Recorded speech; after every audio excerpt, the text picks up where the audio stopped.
నేను మీకు చెప్పినట్టుగా ఐఎమ్ నాట్ ఎగ్జాజరేటింగ్ అండి. నా భార్య విషయంలో అందరూ తనని బెదిరించారు, భయపెట్టారు, వద్దన్నారు, కాదన్నారు. నేను నీకిష్టమైతే తప్పకుండా ఐఎమ్ విత్ యూ అన్నాను. కాకపోతే నేను లండన్‌లో ఉన్నాను అప్పుడు.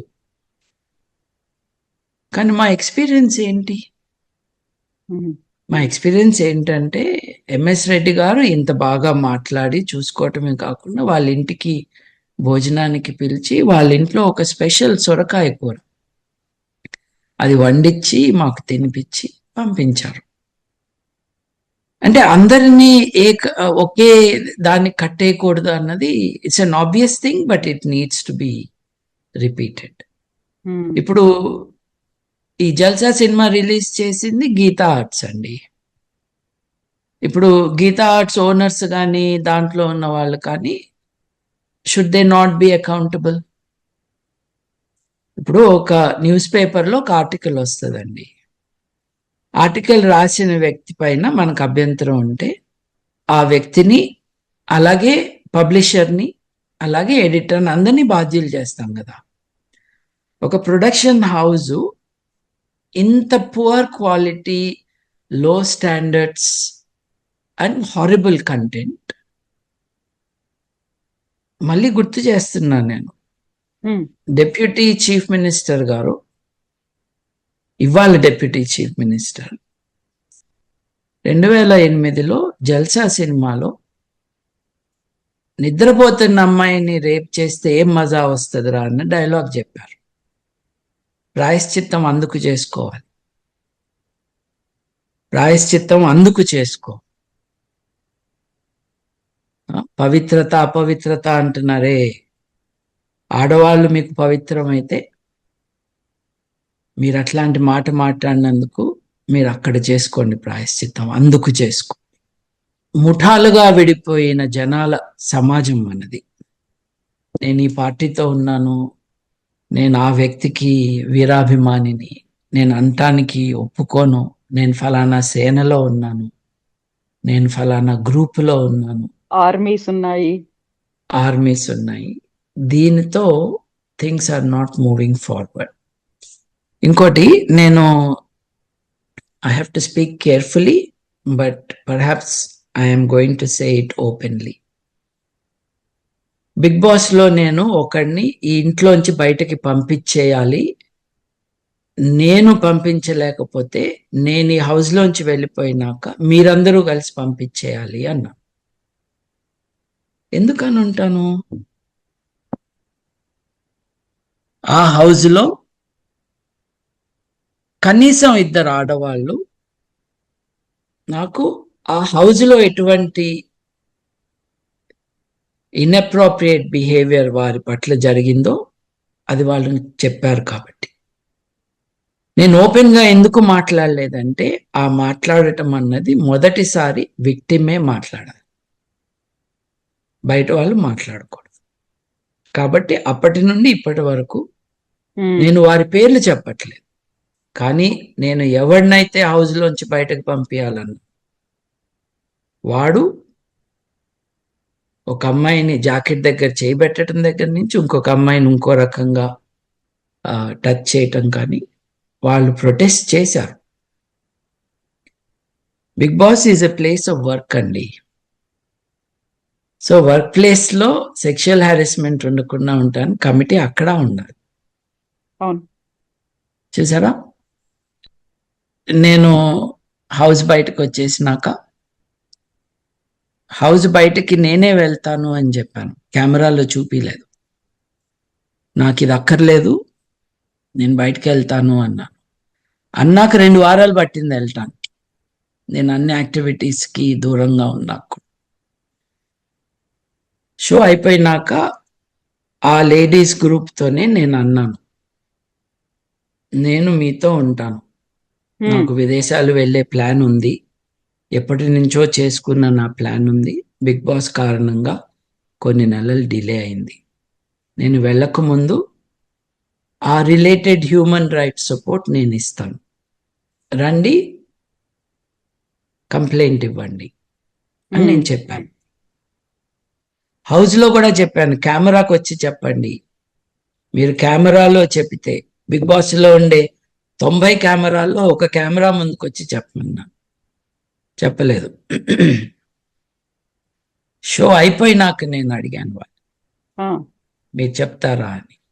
అంటే they were very touched by my support to them. కానీ సార్ మీకు తెలుసు కదా, మేము ఈ మాట్లాడితే మాకు ఇక ఆపర్చునిటీసే ఉండవు, అంటే అటువంటి రంగంలో మీకు ఆపర్చునిటీస్ కావాలా అన్నాను నేను. నవ్వారు, ఎంబారెస్మెంట్తో, కాస్త సిగ్గుతో. బైదే వాళ్ళెవరికి కూడా సైలెంట్గా ఉన్న తర్వాత కూడా వాళ్ళ కెరియర్సే ముందుకెళ్ళారు. అప్పుడప్పుడు ఫ్లాష్గా కనిపించి వెళ్ళిపోవటమే తప్పిస్తే it did not help. So ఆ బిగ్ బాస్ లో కనిపిస్తే అక్కడ కంప్లైంట్ చేస్తే బయటికి వచ్చినాక కూడా ఫిల్మ్ ఇండస్ట్రీలో దొరకవు. అంటే ఒకటక్కడ ఏదైనా ప్రాబ్లం ఉంది, వీళ్ళు రెస్పాండ్ అవుతున్నారు, దానికి ఇమ్మీడియట్ గా రియాక్ట్ అయ్యి కంప్లైంట్ చేస్తున్నారు, వాయిస్ చెప్తున్నారు అంటే వాళ్ళని అక్కడే కట్ చేసేయాలి అనేటువంటి కాన్సెప్ట్ కనిపిస్తోంది అక్కడ. యా, అది ఆపర్చునిటీస్ డినై చేయటం. ఇప్పుడు ఈ డాన్స్ కొరియోగ్రాఫరు నాకు అవకాశాలు రాకుండా చేస్తున్నాడు, ఈ కొరియోగ్రాఫర్స్ అసోసియేషన్ అధ్యక్షుడిగా ఉండి నాకెక్కడ స్పేస్ లేకుండా చేస్తున్నాడు అని ఒక కంప్లైంట్ కదండి.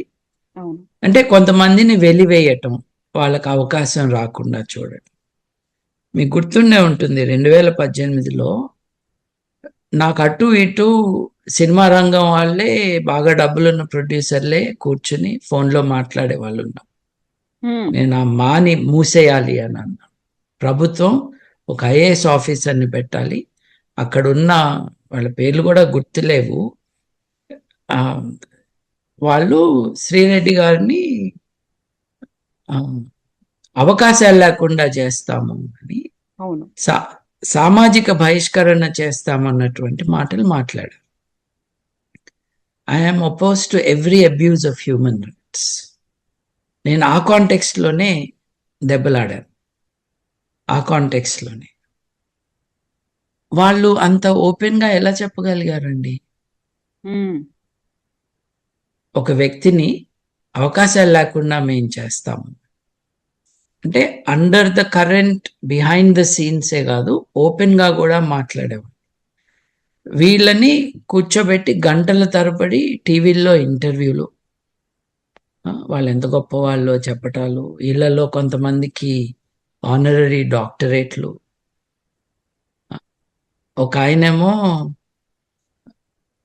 ఒక ఎంబసీకి ఆనరరీ కౌన్సిల్గా అపాయింట్ అయ్యి, డబ్బులు లేని దేశాలు అంటే పేద దేశాలు చాలా ఉంటాయి, ఆ దేశాలు ఒక రాయబార కార్యాలయం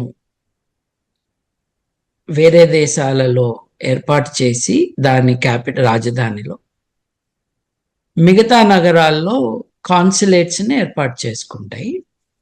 మామూలుగా అయితే మరీ డబ్బు లేని వాళ్ళు ఆ నగరంలో ఒక ప్రముఖుడిని పిలిచి మీరు మాకు ఆనరరీ కాన్సుల్గా ఉండాలి అని రిక్వెస్ట్ చేసుకుని అపాయింట్ చేస్తారు.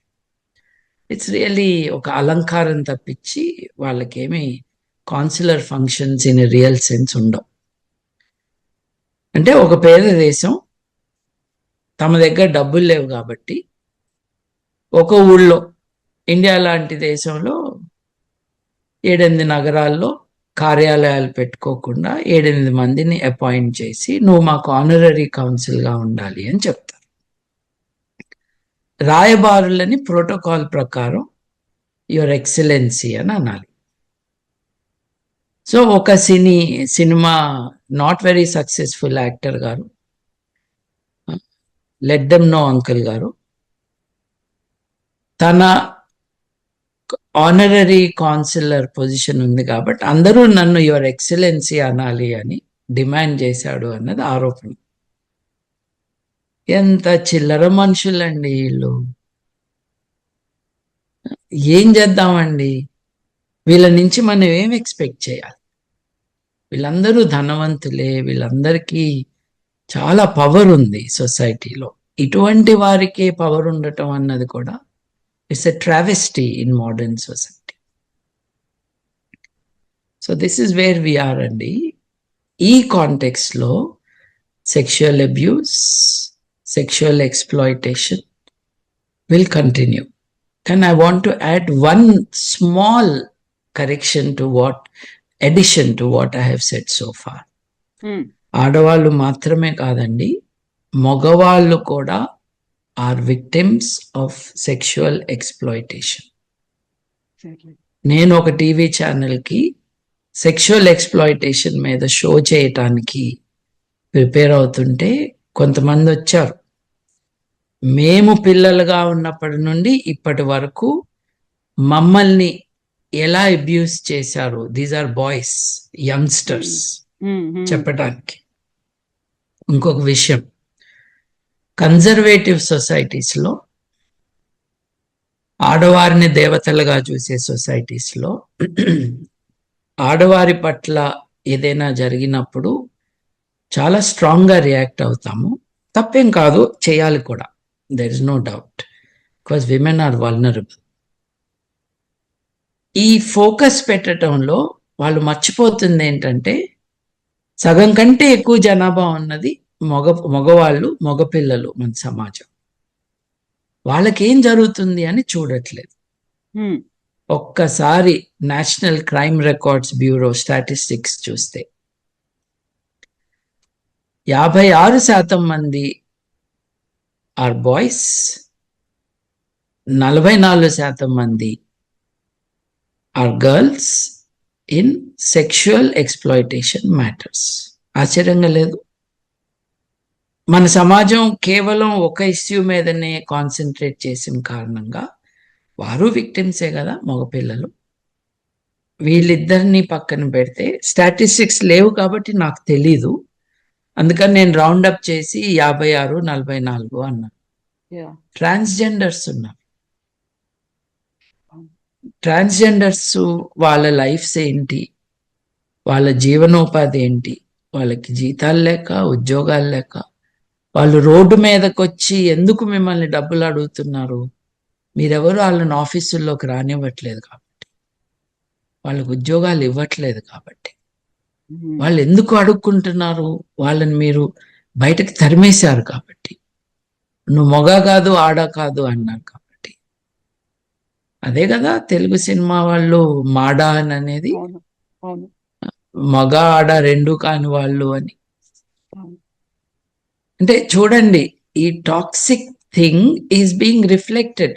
Cinema is not causing it, we should not mistake it, but cinema is perpetuating it and not letting it go. Babu garu, ఇప్పుడు జస్టిస్ హేమా కమిటీ రిపోర్ట్ బయటకు వచ్చిన తర్వాత అందులో కీలకమైనటువంటి ఒక వర్డ్ ని యూజ్ చేశారు, పవర్ గ్రూప్ అనేది. ఇటు పొలిటికల్ పర్సన్స్, ఎవరైతే పొలిటీషియన్స్ ఉన్నారో ఫిల్మ్ ఇండస్ట్రీలో చాలా కీలకంగా వ్యవహరిస్తున్నారు, ఈ రెండిటికి చాలా క్రూషియల్ సంబంధాలు వాళ్ళకు ఉన్నాయి కాబట్టి ఇలాంటివి బయటికి రాకుండా చేస్తున్నారు అనే మాట ఆ రిపోర్ట్ లో కనిపించింది. సో ఒకటికి ఒకటి అంత సపోర్టివ్ సిస్టమ్ లాగా ఉన్నప్పుడు మనం ఇంతసేపు మాట్లాడుకున్నటువంటి బాధితులు బయటకు వచ్చే అవకాశం ఉందంటారా? లేదండి, తెలుస్తానే ఉంది కదా. మనం ఇప్పటిదాకా మాట్లాడుకున్న ఈ పెద్ద పెద్ద వాళ్ళందరూ చాలా పవర్ఫుల్ పీపుల్ కదండి. వీళ్ళు అధికారంలో ఎవరుంటే వాళ్ళ సైడ్ ఉంటారు. ఇప్పుడు మొన్నటి దాకా జగన్మోహన్ రెడ్డి నాకు చుట్టం అని చెప్పుకున్న మోహన్ బాబు సడన్ గా నిన్న ట్విట్టర్లో ఏం రాశాడండి, తనకి ఆత్మీయుడు, మిత్రుడు అయిన చంద్రబాబు నాయుడు అంటూ రాసుకొచ్చాడు. మొన్నటి దాకా సైడ్ కామెంట్లు పెడుతున్నాయని. వీళ్ళంతా కూడా ఒక ప్రిన్సిపల్ కోసం ఉన్నవాళ్ళు కాదు, వీళ్ళు అధికారం సైడ్ నుండే మనుషులు. So you can expect that this will continue like this. నిటారుగా నుంచుని మాట్లాడే వాళ్ళు తక్కువైపోయారు సమాజం. ఈ స్ట్రగుల్లో ఆడవారి సంఘాలు చాలా ఇంపార్టెంట్ పాత్ర పోషిస్తున్నాయి, కానీ వాళ్ళు చాలా తక్కువ మంది, ఇంకా చాలా మంది రావాలి. అది ఎందుకు రావట్లేదు అన్నది వీ కెన్ గెస్. భయం ఒక్కటే కారణం కాదు, they also do not feel independent. ఇప్పుడు చిన్నప్పటి నుంచి ఆడపిల్లల్ని అట్లా పెంచుతున్నారు, obedient గా ఉండాలి, చెప్పిందే వినాలి అని. ఒక వ్యక్తిత్వం ఉండాలి. చాలా కొద్ది మందికి మాత్రమే మోడర్న్ పేరెంటింగ్ ఒక బెనిఫిట్స్ లభిస్తూ ఉన్నాయి ఆడవారిలో కూడా. So it's a major disaster in Indian society. దీన్ని ఒక సినిమా రంగానికి మాత్రమే పరిమితం చేయనక్కర్లేదు.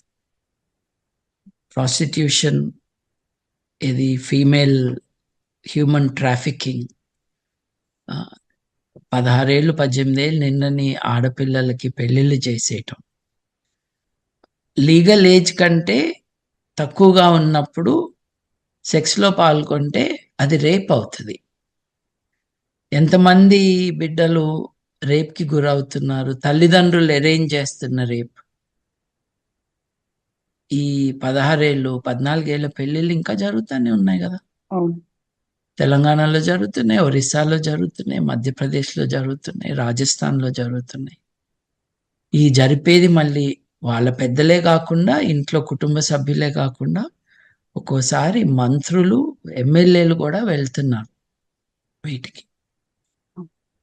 So my request is, while the focus is on cinema, వీళ్ళు ఈజీగా మనకు దొరుకుతారు, వీళ్ళ పేర్లు మనకు తెలుసు, వీళ్ళని తెరపైన చూస్తూ ఉంటాము, వీళ్ళు రెగ్యులర్గా టీవీల్లో వచ్చి మాట్లాడతారు కాబట్టి కామెంట్ చేసే వాళ్ళకి ఈజీగా దొరుకుతారు వీళ్ళు. కానీ it's not unique to that field. And సభ్య సమాజంలో సభ్యులందరూ కూడా ముఠాలుగా ఉండకుండా they must make these demands of those who claim to be leaders of people, representatives of some ideologies. అది చేస్తూ ఉంటే ఒకప్పటికి మారుతుందండి. ఏదో మనం ఏదో చర్చ చేసుకుంటే రేపు అయిపోతుందన్న ఇల్యూషన్లో ఎవరూ లేం మనం. అవును. బట్ మారటానికి మార్గం మట్టుకు ఇదే. సమాజంలో పెద్దవాళ్ళు, నాయకులు అన్న వాళ్ళు నిలదీసి ప్రశ్న వేసి వాళ్ళతో ప్రాయశ్చిత్తం చేపించిన రోజే మారతాయి. సో ట్రూ అండి బాబు గారు, థ్యాంక్ యూ సో మచ్. అంటే ప్రతిసారి ఇది చివరిది కావాలి, మళ్ళీ ఇలాంటి జరగొద్దు అనుకుంటాము. బట్ మీరు చెప్పినటువంటి ఈ మాట, క్వశ్చనింగ్ అండ్ మేమున్నాము అని నిలబడేటువంటి పర్సన్స్ ఆర్ మిస్సింగ్ నౌ. వాళ్ళు బయటికి రావాలని నిజంగా కోరుకుందామండి. థ్యాంక్ యూ సో మచ్ బాబు గారు. థ్యాంక్ యూ అండి.